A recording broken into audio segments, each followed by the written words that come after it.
Kembali lagi bersama channel kita semua. Jika Anda suka, jangan lupa komen, like dan subscribe, juga bila Anda berkenan.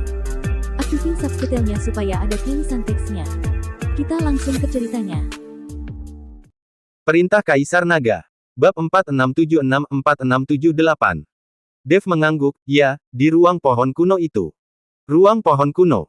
Wajah Jenderal Singh penuh dengan keraguan, dan dia sepertinya tidak tahu apa yang dibicarakan Dev tentang ruang pohon kuno. Melihat Jenderal Singh yang bingung, Dev juga sedikit bingung, apakah kamu tidak tahu ruang pohon kuno? Jenderal Singh menggelengkan kepalanya, saya tidak tahu. Itu adalah pohon kuno di penjara.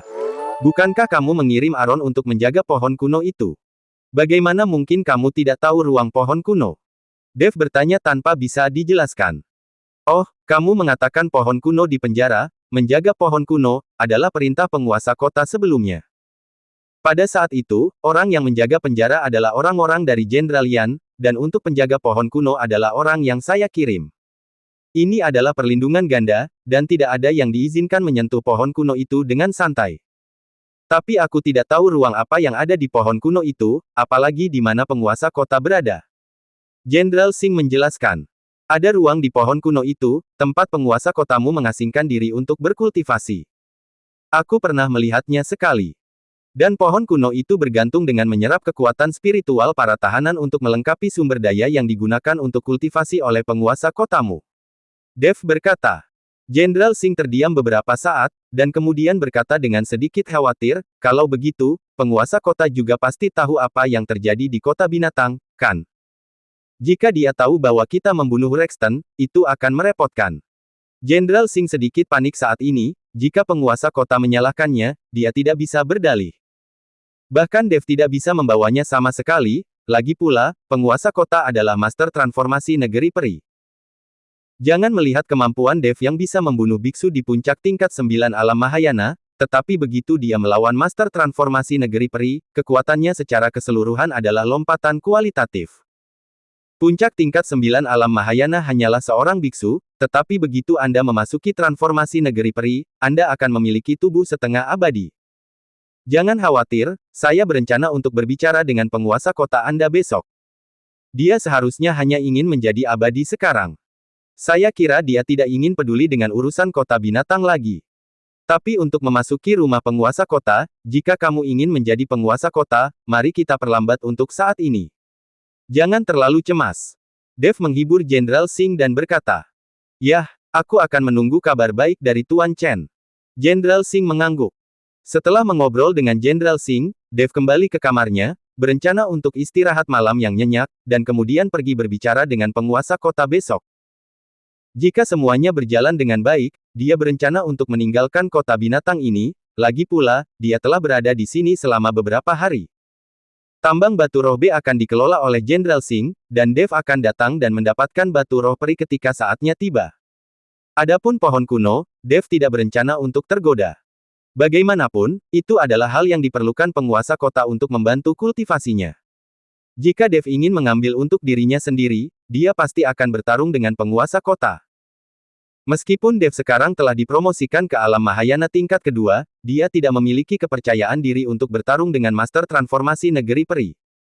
Selama penguasa kota tidak bertanya tentang kota binatang, dan tidak memata-matai tambang batu roh perinya sendiri, Dev tidak akan mengganggu kultivasinya. Saat Dev membuka pintu kamar, sesosok tiba-tiba bergegas menuju Dev. Sebelum Dev bisa bereaksi, dia terbungkus kelembutan. Diikuti oleh aroma tubuh yang menggoda, Dev menunduk dan menemukan bahwa Grace lah yang memeluknya. Pada saat ini, Grace tidak menggunakan sehelai kain pun, dan mata Dev bersinar dengan kulitnya yang seputih salju bergetar. Terutama aroma tubuh yang aneh di tubuh Grace membuat Dev hanya merasakan darah mengalir deras ke kepalanya. Grace, apa yang kamu lakukan? Lepaskan aku dengan cepat. Dev berkata bingung. Tuan Chen, kamu menginginkanku. Saya tahu Anda bukan orang biasa, dan Anda pasti akan pergi dari sini ketika saatnya tiba. Setelah kamu pergi, apa yang akan aku dan kakakku lakukan? Sejauh menyangkut kekuatan kami berdua, tidak ada cara untuk melindungi diri kami sendiri. Grace memeluk Dev erat-erat dan berkata, jangan khawatir, bahkan jika aku pergi, aku akan memberitahu Jenderal Singh untuk menjaga kalian dua saudara-saudari. Dengan dukungan Jenderal Singh, apa yang kamu takutkan? Dev berkata dengan tergesa-gesa. Itu berbeda. Jika Tuan Chen menginginkan saya, maka saya adalah wanita Tuan Chen. Saya percaya bahwa Jenderal Singh pasti akan memperlakukan kami dengan hormat.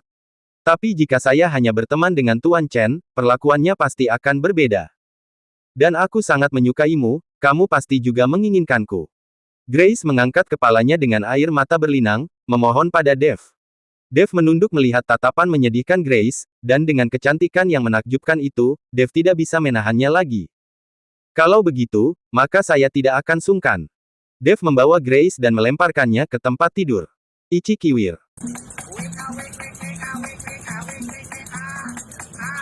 Malam musim semi seperti bunga persik.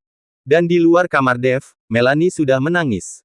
Untuk Dev, dia sebenarnya tidak bisa mengatakan dia menyukainya, dia lebih berterima kasih kepada Dev. Tapi wanita seperti ini, dengan keinginan kuat untuk menang atau kalah. Dia tinggal bersama Dev sepanjang malam, tapi Dev tidak menyentuhnya. Tapi menghadapi Grace, Dev seperti harimau lapar yang menerkam makanan. Melanie mengakui bahwa penampilannya tidak sebagus Grace, tetapi Dev sangat baik satu sama lain, dan Melanie sangat tidak nyaman di hatinya. Apalagi jika Dev pergi, bagaimana dia harus pergi di masa depan? Kakaknya juga sudah mati, dan dia tidak berdaya. Apa yang harus dia lakukan?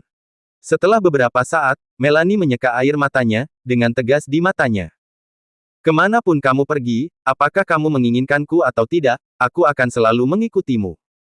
Melanie benar-benar akan mengikuti Dev, kemanapun Dev pergi, dia akan mengikuti. Bagaimanapun, dia sendirian sekarang, dan dia tidak takut pada apapun. Setelah meneguhkan hatinya, Melanie berbalik dan kembali ke kamarnya. Ketika Dev membuka pintu, Melanie tidak lagi berada di halaman, jadi dia tidak tahu bahwa Melanie telah mendengarkan di luar sepanjang malam. Setelahnya Dev menemukan Jenderal Singh, dan Dev mengikuti Jenderal Singh pergi ke penjara. Dengan mengikuti Jenderal Singh, mereka memasuki penjara dengan lancar, dan kemudian Dev berada di bawah pohon kuno, dan kemudian membelai pohon kuno itu dengan tangannya, dan kesadaran ilahinya memasuki ruang pohon kuno. Kali ini, percakapan dengan penguasa kota ternyata sangat menyenangkan. Dia tidak tahu apakah penguasa kota telah menyelidiki Dev. Bagaimanapun, penguasa kota juga sopan pada Dev. Dan penguasa kota juga bersedia menyerahkan posisi penguasa kota kepada Jenderal Singh. Jenderal Singh diberikan tanggung jawab atas seluruh urusan di kota binatang, dan satu-satunya persyaratannya adalah menjaga pohon kuno ini. Dev juga menyetujui permintaan penguasa kota. Jika Jenderal Singh menjadi penguasa kota, seluruh kota binatang akan menjadi kekuatan Dev. Keluar dari ruang pohon kuno, Dev memberi tahu Jenderal Singh apa yang dikatakan penguasa kota, yang membuat Jenderal Singh hampir bahagia sampai mati. Pada hari yang sama, perintah penguasa kota menyebar ke seluruh kota binatang. Penguasa kota, yang tidak terlihat selama bertahun-tahun, benar-benar mengeluarkan perintah penguasa kota saat ini. Perintah penguasa kota adalah menyerahkan posisi penguasa kota kepada Jenderal Singh. Ketika Jenderal Yan melihat perintah tuan kota ini, dia juga terkejut, tapi ini adalah perintah penguasa kota, dan dia tidak berani menentangnya. Setelah menangani semuanya, Dev berencana untuk meninggalkan kota binatang, dan mendapatkan benda ajaib seperti kompas untuk bisa keluar masuk kota binatang dari Jenderal Singh. Dengan benda ini, Dev dapat dengan bebas masuk dan keluar dari kota binatang. Ketika Dev memasuki kota binatang, dia juga dibawa oleh Zhang Tua dengan benda semacam ini. Setelah mengucapkan selamat tinggal pada Jenderal Singh, Dev mengucapkan selamat tinggal lagi kepada dua saudara-saudari Siong. Ketika dia ingin mengucapkan selamat tinggal kepada Melanie, dia menemukan bahwa dia tidak dapat menemukan Melanie. Dev tidak terlalu peduli, dan kemudian meninggalkan mansion Singh dan berjalan keluar dari kota binatang, tetapi tidak jauh dari kota binatang, dia merasa ada seseorang yang mengikutinya di belakangnya. Alis Dev sedikit mengerutkan kening, dia tidak bisa memikirkan siapa yang berani mengikutinya saat ini. Siapa yang mengikutiku, keluarlah. Dev berhenti dan berkata dengan suara dingin. Dev sekarang memiliki kepercayaan diri yang tak tertandingi.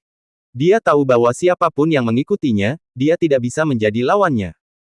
Di seluruh kota binatang, bahkan Jenderal Singh dan yang lainnya bukanlah lawan dirinya sendiri, apalagi yang lain. Terlihat sosok mungil keluar dari balik pohon. Melanie, apa yang kamu lakukan? Dev bertanya dengan kaget ketika dia melihat bahwa saudara perempuannya yang keluar. Saya ingin mengikuti Anda. Kemanapun Anda pergi, saya akan mengikuti Anda. Kakakku sudah meninggal, aku tidak punya kerabat lagi. Melanie berkata pada Dev. Jangan ikuti aku. Ini terlalu berbahaya.